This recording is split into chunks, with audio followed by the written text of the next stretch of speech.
Good evening, I'm Nima Rajan, and this is Forum Daily for Friday, March 24th. And we begin tonight in the nation's capital, where U.S. President Joe Biden gave a speech in the House of Commons in his first official visit to Canada since taking office in 2021. Now, despite the challenges facing the world, Joe Biden told those gathered at the House of Commons that he has never been more optimistic about the future. In his address, the president spoke about close ties between the U.S. and Canada. He said they have safeguarded rights and freedoms in the world. Ahead of Mr. Biden's address, Prime Minister Justin Trudeau called him a true friend to Canada. Well, as part of U.S. President Joe Biden's visit to Ottawa, the two countries have agreed in principle to fortify immigration rules starting tomorrow.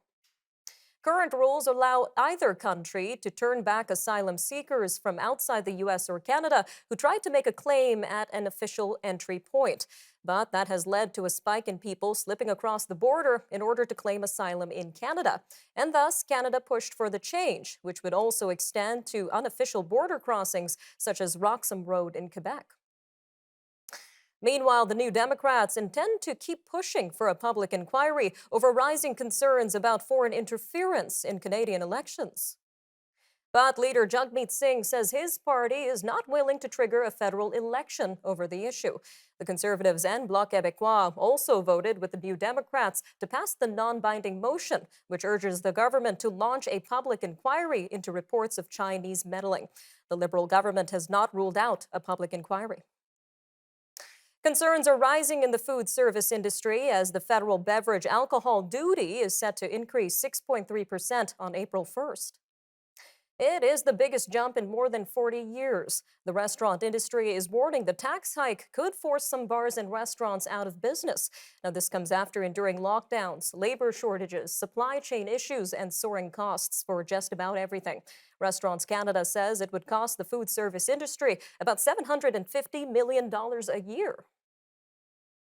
However, the retail sector seems to be doing well, at least better than expected. Sales postings rose 1.4% to $66.4 billion in January. Statistics Canada says sales at motor vehicle and parts dealers increased 3%. This comes as sales at gasoline stations and fuel vendors gained 2.9%. The agency's initial estimate for February suggests retail sales fell 0.6%. Taking a look at Ontario's housing market now, as the target to build 1.5 million homes in 10 years is slipping further out of reach. Nearly 100,000 homes were built in the province last year, but yesterday's budget forecasts housing starts will struggle to reach 80,000 per year in the next 9 years. The province's finance minister says the numbers don't reflect some of the government's recent steps to spur new home construction. Turning to the latest on the search for victims following a deadly fire at a historic building in Old Montreal last week. Montreal police don't think the death toll from the fire will rise to more than 7. Only one of the 4 bodies recovered from the rubble has been identified so far. The remains of 3 others are believed to be in the remains of the building. Police say the cause of the fire is still under investigation. To Alberta now, where the province's finance minister says he will not run in the upcoming provincial election. Travis Taves made the announcement on Twitter. He was first elected in 2019 as MLA for Grand Prairie Wapiti. All right, shifting focus to new research now, which finds salmon hatcheries in BC could improve survival rates. The study says this can be done by better timing the release of young fish and letting them go when they weigh more. Hatcheries help stabilize declining salmon populations and keep fisheries afloat. But a study published in the Canadian Journal of Fisheries and Aquatic Sciences says there is a lack of robust scientific assessment of their overall success.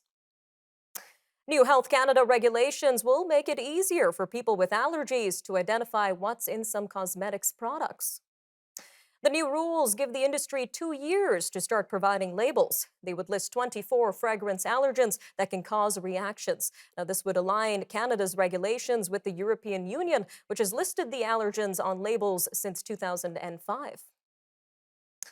Canada remains unchanged at number 6 in the latest FIFA women's soccer rankings. The top 5 is also the same, with the U.S. in the number 1 slot ahead of Germany, Sweden, England, and France. The next women's world ranking will be released June 9th, ahead of the World Cup in Australia and New Zealand, which kicks off on July 20th. Stay with us. Forum Daily will be right back. And when we return, we're going to take a deeper look at Canada's energy sector with Dan McTeague, president of Canadians for Affordable Energy, up next. So stay tuned.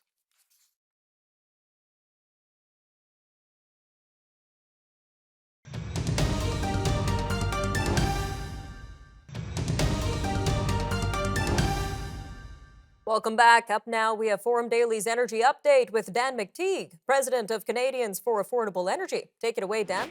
Well, thanks again for that, Nima. Again, a very interesting week. Markets are in complete retreat, and it looks like oil and gas and energy futures are really the whipping post for bad policies made by monetary enthusiasts around the world. So when the Fed makes decisions to, suddenly reverse course, stop quantitative easing, and start to dramatically increase interest rates in response to fighting inflation, which they may very well have caused, uh, energy demand seems to be the target of many of the folks out there trading energy futures. Now, let's really be clear about this, Nima, because it's pretty clear to me now that the people involved with energy trades are not the folks who are physically taking stock inventory or delivering or buying physical barrels of oil or wet barrels of gasoline, whatever the case may be. What we have here are speculators, money managers, hedgers who are really nervous about headlines. We saw this with the Strategic Petroleum Reserve misuse by the Biden administration. We saw this with interest rates going through the roof, and now, of course, the potential for a so-called banking crisis as a result of bond yields and many of those banks not properly protecting themselves and now hitting the sell buttons, especially energy, so that they can somehow provide liquidity. However complicated it comes down, the whipping post is in fact oil and gas, and it really shouldn't be. That's because the fundamentals are pointing to a very serious potential for undersupply in the not too distant future, if that hasn't happened already. We know that data to collect on supply, especially the Energy Information Agency, continues to change. They may very well start to recalibrate the way in which they look at demand and supply. But more importantly, it means that we could be heading for an energy crisis very rapidly once all the fear mongering and frankly, the bedwetting ends. This is not going to affect demand. If anything, demand in China, demand around the world is on the increase. And the International Energy Agency and others are suggesting 102.2 million barrels used this year compared to last year's 98 million. That's about a 4% increase. No one's got spare barrels to provide, especially in a time of war. What that means is for Canadians in the week ahead is we're actually going to see prices drop. I know that we have some people on BNN and others who come up every week and try to predict gas prices. They can't even get tomorrow's gas price right. How the heck are they going to predict a week from now? What I can say is that it looks like we're going to be seeing a moderating of gasoline prices at a time in which there's an expectation that they actually increase. So British Columbia, especially the interior, look for those to drop about 3 cents a liter. Vancouver, Victoria, about 4 cents a liter. So we'll be back to $1.83, $1.84 for Vancouver, a little less for Victoria. Alberta will remain where it is, about $1.25, while Saskatchewan and Manitoba continue to see refiners and retailers pad those big fat margins. They're making about 30 cents a liter, turning gasoline into crude into gasoline. Pretty stark, and it's one of the reasons we're not seeing any movement, although we should, very much to the downside. A correction of about 8 cents a liter is certainly in order for Manitoba and for Saskatchewan. Ontario, a 3 cent decrease. So although we may hit $1.45.9 on Saturday, look for that to drop about 2 cents a liter on Sunday and remain that way pretty much most of the week, back down to about $1.42. Ditto for Quebec, which is about 16 cents a liter more expensive than Ontario and usually moves in lockstep. Maritimes, this is probably as good as it gets. They've been seeing 2 weeks of decreases in Atlantic Canada. That's bringing them back to levels that they haven't seen in a long time in the upper 140s for Nova Scotia, a little lower, a little higher for New Brunswick, a little higher for PEI, and of course 161 for the area of Newfoundland and Labrador, especially St. John's. Look for those possibly to increase a penny, maybe two by next week. And watch for diesel. It's going to continue to do its downward trajectory. That's simply because we're leaving the period of time of which we call the winter demand season, heating oil, etc. What's going to be most important next week, Nima? the carbon tax. Yes, the one that everybody thinks is such a great thing, you get a rebate on. Well, you're going to be looking at about a 3.5, 4 cent increase in prices come a week Saturday. So on April Fool's Day. And that if that weren't enough, 2 weeks later, we have the switch over from winter to summer gasoline. We'll talk about a little bit about that next week as prices inevitably will have to start to rise, like it or not. Thanks so much, Nima. We'll talk next week. Certainly lots to watch for. Again, that was Dan McTeague, president of Canadians for Affordable Energy. All right, stay with us. When we come back from commercial break, we'll be turning our attention to the digital markets. Forum Daily's crypto and digital asset update with Catherine Murray is up next, so stay tuned. We'll be back shortly.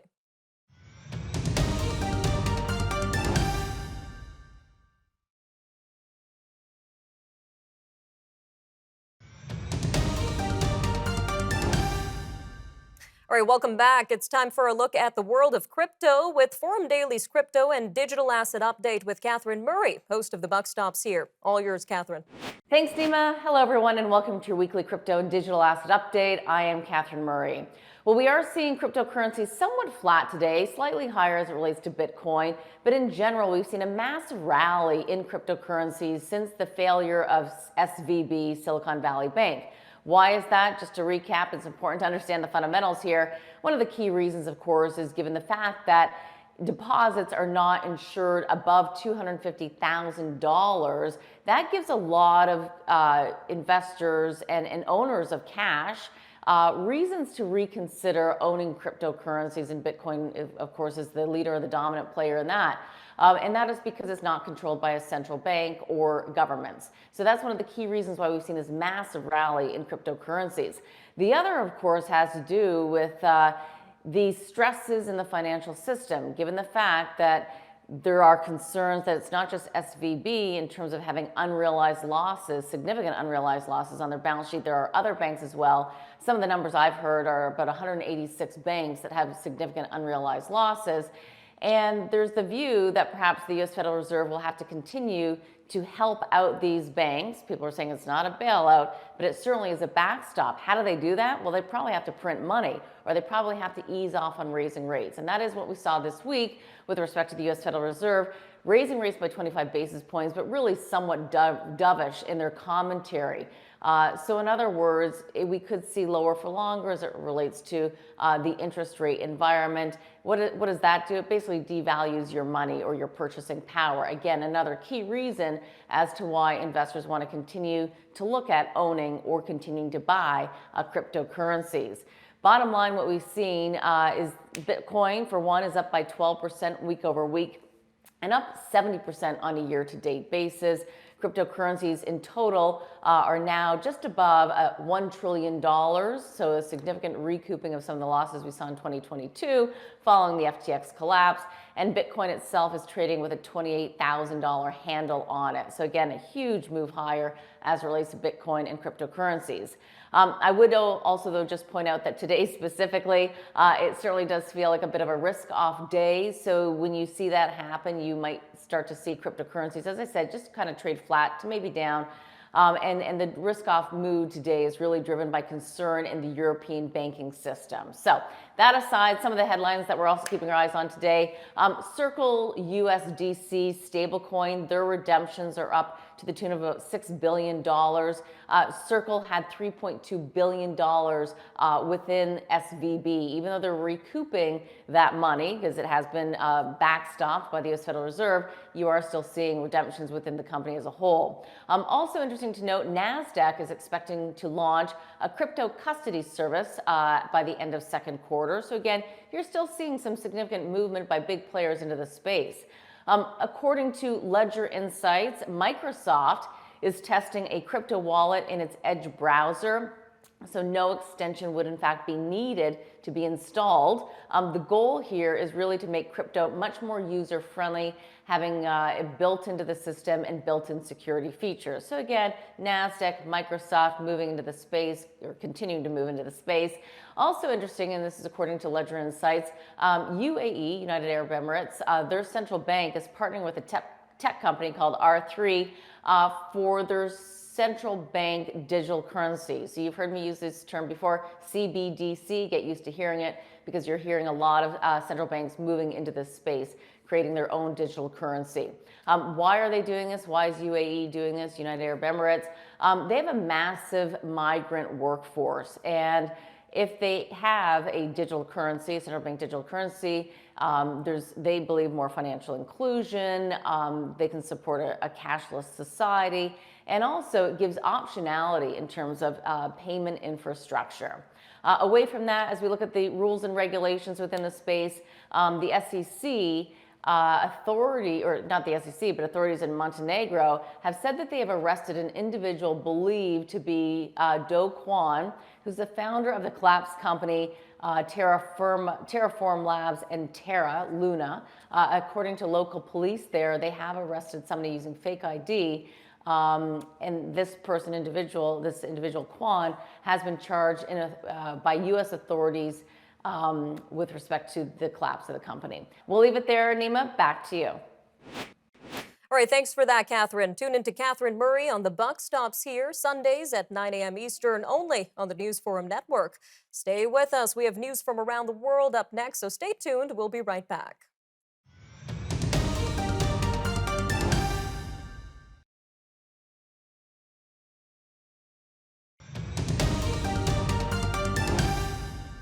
Protesters angry at French President Emmanuel Macron continued scattered actions today following mass demonstrations the previous day. Over 450 protesters were arrested as 300 demonstrations drew more than 1 million people countrywide to protest unpopular pension reforms. Now, these were mainly over the plan to raise the retirement age from 62 to 64. The government says 440 police were injured and nearly 1,000 trash bins were set on fire in Paris. The protests led to the postponement of King Charles's state visit to France. And the banking turmoil continues. Shares in Deutsche Bank, Germany's largest lender, fell sharply. It dragged down major European banks as fears about the global financial system sent fresh shudders throughout the market. The new turmoil in the global financial system comes after the collapse of 2 U.S. banks and a government-orchestrated takeover of Swiss lender Credit Suisse by rival UBS. Deutsche Bank is one of 30 banks considered globally significant financial institutions under international rules. Now, these are required to hold higher levels of capital reserves because their failure could cause widespread losses. More market turmoil out of Africa, where Chad's government said it was nationalizing all assets from multinational oil giant ExxonMobil. The nationalization of a private company means that all assets are now owned by the government. While this used to happen in the 1960s and 70s, it hasn't happened in a long time. Energy experts say it doesn't conform to the legalities of the sector. Analysts say that the move could scare away investors from West Africa. All this at a time of growing global energy demand and a decline in foreign investments in the region. Moving to the Middle East now, where a drone strike has left an American contractor dead and 5 U.S. troops injured. The strike was conducted by a suspected Iranian-made drone in northeast Syria. The U.S. responded with precision airstrikes in Syria. They were against facilities used by groups affiliated with Iran's Revolutionary Guard. The Syrian Observatory for Human Rights, an opposition war monitor, reports that the American strikes killed 6 Iranian-backed fighters at an arms depot. In major diplomatic news, Saudi Arabia is in talks with Syria to reopen its embassy in the war-torn nation for the first time in a decade. The development announced on state TV represents the latest diplomatic reshuffling in the region. It comes after Chinese-mediated talks in Beijing, which saw Saudi Arabia and Iran agree to reopen embassies in each other's nations after years of tensions. Since the 2011 Arab Spring, Syrian President Bashar Assad has maintained his grip on power with the help of Iran and Russia. All right, well, as the conflict in Ukraine continues, the UN Human Rights Office has released a report based on interviews with both Ukrainian and Russian prisoners of war.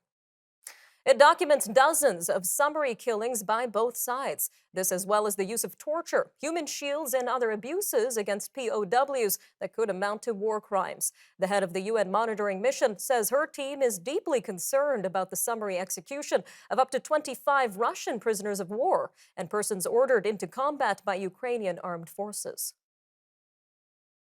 Turning to recent moves by Rwanda's government, which has commuted the sentence of the man who inspired the film Hotel Rwanda. Paul Rusesabagina saved hundreds from genocide during the 1994 Rwanda Civil War. He was convicted of terrorism offenses years later in a widely criticized trial. A government spokeswoman told the Associated Press that the 25-year sentence was commuted by presidential order after a request for clemency. She said Mr. Rusesabagina, a U.S. resident and Belgian citizen, is expected to be released on Saturday. A major tech deal just got closer to moving ahead. UK antitrust regulators have been scrutinizing Microsoft's blockbuster purchase of video game maker Activision Blizzard, but they have dropped concerns that the $69 billion deal would hurt the console gaming market in the UK. The watchdog was providing an update to provisional findings issued last month based on new evidence. The deal faces stiff opposition from rival Sony. It is being examined by regulators in the US and Europe. Westminster Abbey is going to offer a shoeless tour following the May 6th coronation of King Charles III. Visitors will be allowed to stand on the exact spot where King Charles is crowned. However, they would need to remove their shoes to protect the Abbey's medieval mosaic floor. The intricate mosaic cosmati pavement made of marble, stone, glass, and metal was commissioned by King Henry III in the 1200s. Monarchs have been crowned on it for about 700 years. It'll be quite the moment. All right, I'm Nima Rajan, and that'll do it for your look at national and international news for today. Remember, for more news on demand, you could always visit our website or follow us on social media. Take care, Canada, and have a great weekend.